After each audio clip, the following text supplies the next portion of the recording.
Hello दोस्तों, आज हम कहानी सुनेंगे बहू और बेटी की कहानी। चैनल पर न्यू हो तो चैनल को सब्सक्राइब कीजिए।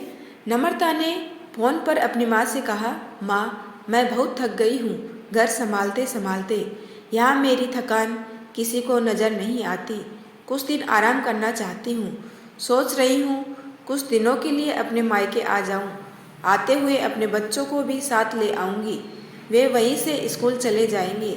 आखिर एक ही शहर में ससुराल और मायका होने का कुछ तो फायदा मिले। पार्वती जी ने दूसरी तरफ से कहा, हाँ बेटा, जब तेरी इच्छा हो आ जाना। आखिर ये तेरा भी तो घर है। ठीक है माँ, तो मैं कल ही आ जाऊंगी। नम्रता खुश होकर बोली, हाँ बेटा, कल आ जाओ, मैं तुम्हारा इंतजार करूंगी। अभी मैं फ़ोन रखती हूँ, मुझे मंदिर भी जाना है। पार्वती जी ने फ़ोन रख दिया और सीधे किचन में गई। किचन में खाना बना रही बहू से बोली, अरे अनुपमा सुनो, कल तुम्हारी नंद आ रही है। आज बाजार जाकर फल सब्जी और मिठाइयाँ लेकर आना। बेचारी मेरी बेटी ससुराल में नौकरों की तरह काम करती है और उस पर कोई ध्यान ही नहीं देता। यहाँ आएगी तो कुछ दिन रहेगी, उसका मन और तबीयत अच्छी हो जाएगी। सास के मुँह से ऐसी बातें सुनकर अनुपमा का चेहरा उतर गया। वह मन ही मन सोचने लगी, काश आपको मेरी थकान भी नजर आती। मैं भी दिन रात झाड़ू पोछा बर्तन खाना बनाना मार्केट जाना हर वह काम करती हूँ जिससे हमारे परिवार वालों को कोई दिक्कत ना हो। काश आप मुझ पर भी ध्यान दे पाती। आपकी बेटी तो जब मन में आता है तब यहाँ आ जाती है, लेकिन मैं साल में एक बार ही अपनी माँ के पास जाती हूँ, तब भी आपको प्रॉब्लम होती है। मैं भी इंसान हूँ, मेरा भी मन है, मुझे भी लगता है अपने माँ के पास जाकर थोड़ा आराम करूँ, सुख दुख की दो चार बातें करूं, अपना मन हल्का करूं। भगवान अब तुम ही कुछ करो ताकि मेरी सास की आंखें खुले और उसे मेरी थकान भी नजर आए। शाम तक भगवान ने जैसे अनुपमा की सुन ली और उसकी नंद का फोन आया। नंद ने अपनी माँ से कहा कि उसकी सास ने उसे मायके आने के लिए मना कर दिया है, इसलिए इस बार वो नहीं आ सकती। पार्वती जी बोली, ऐसे कैसे मना कर दिया? पहले तो कभी वह तुम्हें आने के लिए नहीं रोकती थी, इस बार भला क्या हो गया? लाओ मेरी बात कराओ उन्हें, मैं समझाती हूँ। नम्रता ने फोन अपनी सास को दिया। पार्वती जी ने कहा, नमस्कार समदन जी, आपसे कुछ कहना था। समदन जी ने कहा, कहिए। दरअसल नम्रता कल त्यौहार है, इसलिए अपने मायके आना चाहती है। अगर आप उसे भेज दे तो अच्छा रहेगा। नम्रता की सास ने कहा, देखिए समदन जी, आपकी बेटी मायके जाकर रहे, इस बात के लिए हमने उसे कभी नहीं रोका और इस बात से हमें कोई प्रॉब्लम है भी नहीं।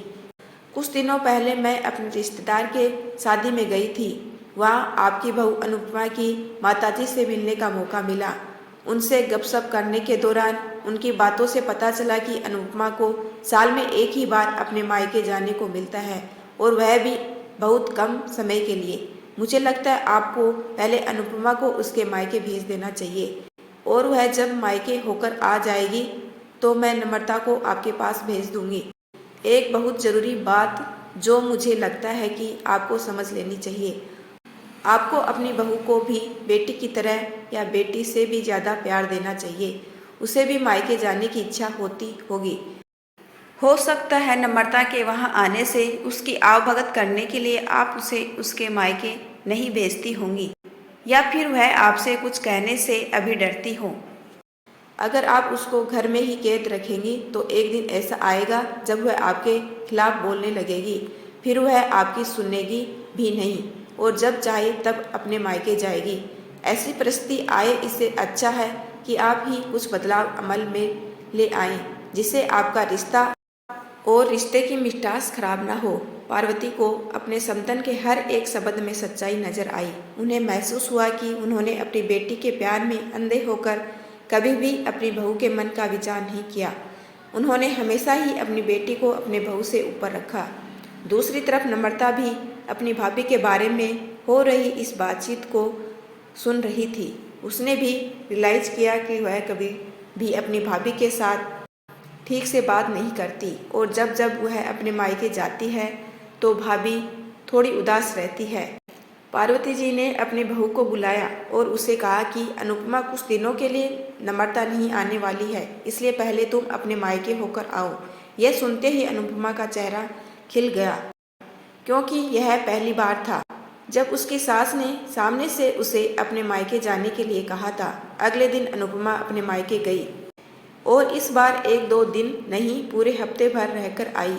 अपने माँ बाप से, अपने रिश्तेदारों से मिलकर आई और जब वह लौटकर आई तो उसका चेहरा खिला हुआ था, उसकी आंखें चमक रही थी।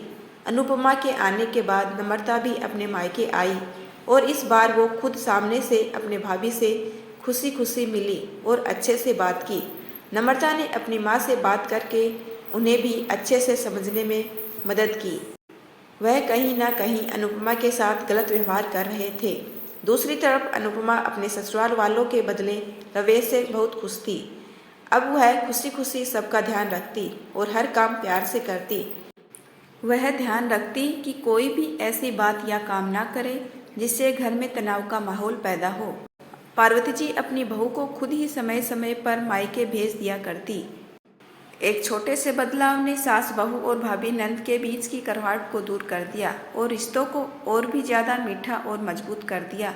यदि आपको मेरा ये छोटा सा प्रयास अच्छा लगा हो तो चैनल को लाइक, शेयर एंड सब्सक्राइब कीजिए। आपका अपना कीमती समय देने के लिए दिल से धन्यवाद।